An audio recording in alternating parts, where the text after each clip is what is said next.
Today I'm going to show you how to use the background block for your sections. First, you have to import the sections you want and click Add Block and select Background. After that, the background block will show up in your sections. To start making changes, click Background. You can change a lot of cool things right here, something like the color of the background, or you can add videos and images to the section. So, the first step is to try changing the color of the background. You have to select the background section to recolor them, and I will choose blue color as the background of sections. You see your background color has changed. Next, let's choose some images to show you what I mean. Click Image, and then put your picture in. It's clear that the image in your background has changed. Now we'll see how it works when we switch to full screen mode. Okay, that looks great, right? The next step is to choose image effects. There are two options right here.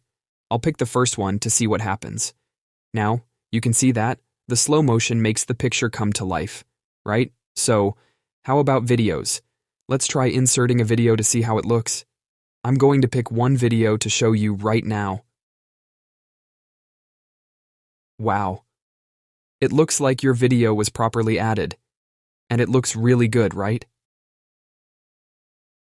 Finally, let's try the gradient overlay effect.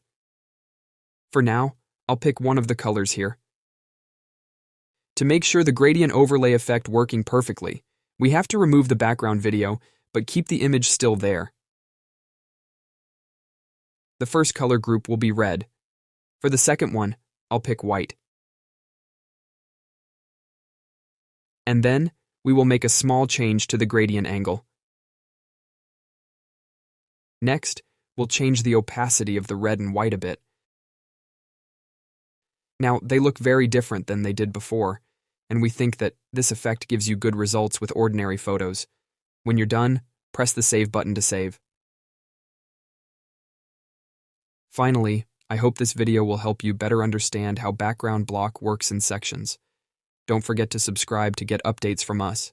Thanks, and see you next time.